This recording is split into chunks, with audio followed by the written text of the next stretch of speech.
Good morning বন্ধুরা, সবাইকে আমার নতুন একটা ব্লগে স্বাগত জানাই। তো আজকে হলো জামাই ষষ্ঠী। সকলের কাছে এটা একটা স্পেশাল দিন, কিন্তু আমার কপালটাই খারাপ। সবাই যাচ্ছে জামাই ষষ্ঠী করতে আর আমি যাচ্ছি ডক্টর দেখাতে। কি ভাগ্য না আমার বলো।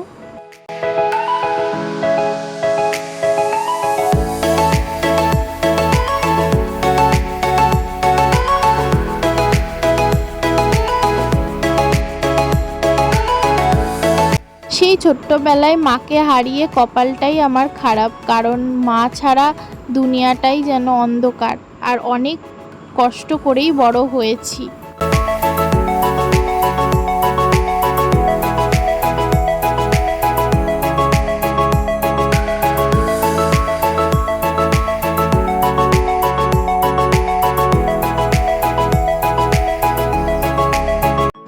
অনেক কষ্ট করেই বড় হয়েছি, অনেক যন্ত্রণা বেদনা সহ্য করে, অনেক অত্যাচার সহ্য করেই ছোটোর থেকে বড় হয়েছি।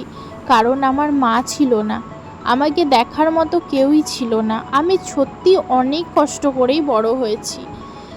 এতটা কষ্ট করে বড় হওয়ার কথা কিন্তু আমার ছিল না, কিন্তু ওই যে কপাল খারাপ বললাম না, ওই জন্যই আর কি। তো চলো বাদ দাও। তো এখন আমরা যাচ্ছি তো ডক্টর দেখাতে, তবে প্রথমে মাসি বাড়ি যাব। সেই জন্যই একটু তো মিষ্টি নিতেই হয়, আজকে জামাই ষষ্ঠী বলে কথা। তবে মাসিদেরও জামাই ষষ্ঠী নেই, তো ঠিক আছে চলো একটু সবাই মিলে আনন্দ করা যাবে। তাই একটু মিষ্টি একটু ফল নিয়ে নিয়েছি, দিয়ে এবার যাচ্ছি। তো লঞ্চঘাটে যেতেই বড় মায়ের মন্দির পড়ে, তবে জানি না কবে সৌভাগ্যটা হবে বড় মায়ের মন্দিরে ঢোকার। কারণ আমরা এখান দিয়ে প্রায় যাওয়া আসা করি, কিন্তু মায়ের কাছে আর যাওয়া হয় না। জানি না মা কবে আমাদের ডাকবে তার কাছে যাওয়ার জন্য। বড়ই আফসোস হয়, হয়তো একদিন না একদিন এই স্বপ্নটাও পূরণ হবে বড় মায়ের কাছে পুজো দেওয়ার। তো চলো। তো প্রায় লঞ্চঘাটের কাছাকাছি চলে এসেছি, আর আজকে যেহেতু জামাই ষষ্ঠী তাই একটু লাইন তো পড়েইছে। লঞ্চঘাটে বলো, মায়ের মন্দিরে বলো, সব জায়গায় ভিড় প্রায় থাকে। এই নৈহাটির এই লঞ্চঘাট, এই গঙ্গা, আমি অনেক ছোটোবেলায় আমার মায়ের সাথে এসেছি, তাই এখানে যখনই আসি না, প্রথমেই আমার মায়ের কথা মনে পড়ে যায়। খুব কষ্ট হয়, কারণ মায়ের সাথেই আমি আসতাম, এই লঞ্চঘাটটা পার হতাম।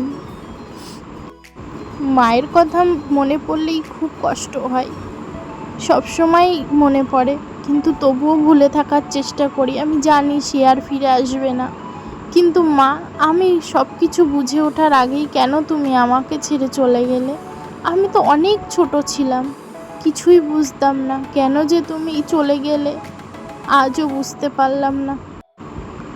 তো অনেকটা পথ পেরিয়েই চলে আসলাম আমার মাসির বাড়িতে। তবে মাসির বাড়িতে এসে আমি অবাক হয়ে গেছি, আমার মাসি আমার সেই অভাবটাই পূরণ করে দিয়েছে। মাসিদের কিন্তু ষষ্ঠী নেই, তবুও আমাদের জন্য একটু আয়োজন করেছিল। দেখে খুব আনন্দই লাগছিল, আসলে আমার জন্য না, আমার বরের জন্য। আর হ্যাঁ, আমার বর আমাকে বলে যে এরকম ষষ্ঠী অনেক আসবে, তবে তোমাকে সুস্থ করাটাই হলো আমার এখন লক্ষ্য। তুমি ভালো থাকলে আমি ভালো থাকবো। সঙ্গে বাচ্চারা খেলতে ওটাই তো বেশি ভালো লাগে। হ্যাঁ, ও খুব ওই জন্য পছন্দ করছে। আমাদের বাড়ির এইটা মানে আমি দিব খেলার পরে যার কোলেই থাকুক না কেন ছাপিয়ে চলে। তো ফাইনালি আমরা ডাক্তারের কাছে চলে এসেছি আর অপেক্ষা করছি, কারণ আমার একটু লেটে নামটা রেজিস্টার হয়েছে। তো বোরিং হচ্ছি, আর কি করব। তবে মনে একটা ভয়ও কাজ করছে যে ডক্টর কী বলবে। তো যাই হোক, আমাদের ডক্টর দেখানো কমপ্লিট হয়ে গেছে, আর এবার আমরা বেরিয়েও পড়েছি ওখান থেকে। এবার বাড়ি যাব। বাড়ি এসে দেখি মাসি সমস্ত রান্না কমপ্লিট করে ফেলেছে, আর তারপরে পূর্ণিদি এসে একটু স্যালাডটা কাটছিল, আর মাসি ওর সাথে একটু গল্প করছিল।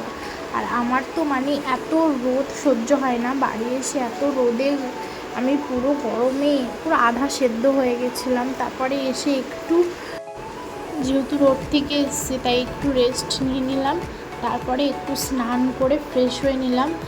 তো আমি এখন এখানে বসে আছি, ওদের সাথেই গল্প করছিলাম, মাসি দিদির সাথে। তো সত্যি আমার মাসি আমার জন্য অনেক করছে, আমি কোনোদিনও ভুলতে পারবো না।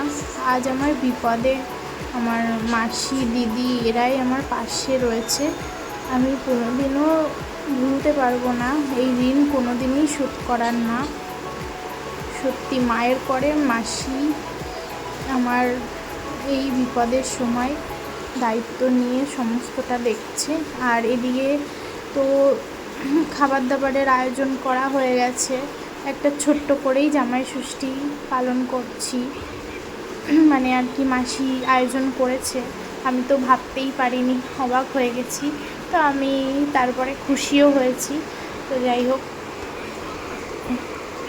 তো এদিকে মাসি এই যে আমার বরকে, জামাইবাবুকে, দাদাকে খেতে দিয়ে দিচ্ছে এবং জামাইবাবু আর আমার বরকে সুন্দর করে গুছিয়ে খেতে দিচ্ছিল।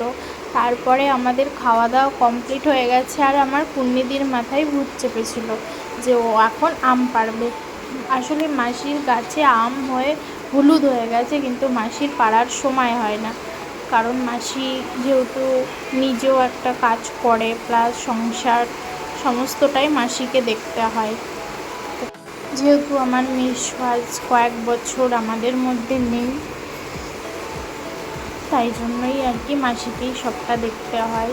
আর পুণ্যিদি মাঝে মধ্যে আসে মাসির কাছে, আর এসে মাসি হেল্প করে দেয় অনেক কিছুই। মাসিও ওর আপদ বিপদে ওর পাশে থাকে। তো আমার বাড়িটা যেহেতু অনেকটাই দূরে, সেই জন্য আমার হট করে আসা হয় না, কী আর করবো। তো এইদিকে আমরা এখন রেডি তো হয়ে গেছি বাড়ি যাওয়ার জন্য। তো মাসি তো কিছুতেই বাড়ি যেতে দেবে না, কারণ মাসির বাড়ির পাশেই হলো মহিষমর্দিনী এক দুর্গা পুজো হচ্ছে আজ। তো সেই জন্যই জামাই ষষ্ঠীর দিন থেকেই শুরু হয়, কিন্তু আমাদের তো যেতেই হবে, কিছু করার নেই।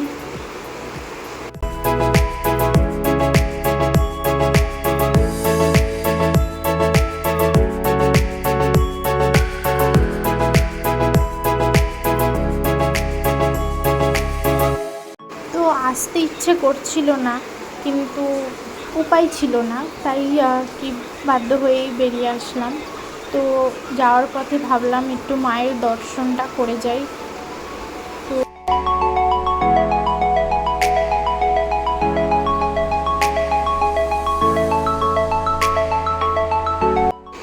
তারপরে আমরা ওখান থেকে বেরিয়ে চলে এসেছি, এসে লঞ্চ ঘাটের সামনে আর কি আসলাম।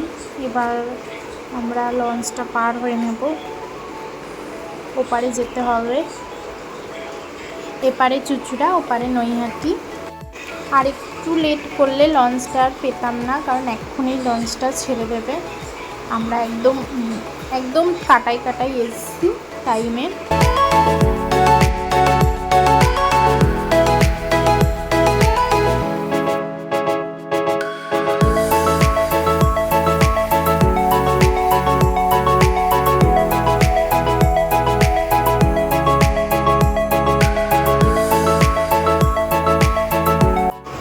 আমাদের লঞ্চ পার হয়ে গেছি, আমরা এপারে চলে এসেছি এবং এসে এবার আমরা টোটো না ধরে রিস্কো ধরেছি, কারণ আমার বর বলল যে চলো রিস্কায় চলো। তো এত বছর পরে রিস্কায় উঠেও আমার সত্যি খুব ভালো লাগছে, কারণ অনেক ছোটোবেলায় মায়ের সাথেই রিস্কোতে উঠেছিলাম, আর তারপরে আর রিস্কোতে ওঠা হয়নি। কিন্তু আজকে আবার বরের সাথেই রিস্কো করে স্টেশন অবধি গেলাম। তারপরে ট্রেনে উঠে ফাইনালি আমরা হারমঘাটা নেমে গেছি, অনেকটাই রাত হয়ে গেছিলো। তো এখন আমরা বাড়ি যাব, ফ্রেশ হব আর ঘুমিয়ে পড়ব, কিছু একটা হালকা কিছু খেয়ে নেব। তো চলো আজকের মতো ব্লগটা এই অবধি। কেমন লাগলো আমার পুরো ব্লগটা অবশ্যই কমেন্ট করে জানিও। আর সবাই ভালো থেকো, সুস্থ থেকো। আবার একটা নতুন ব্লগে সবার সাথে দেখা হবে।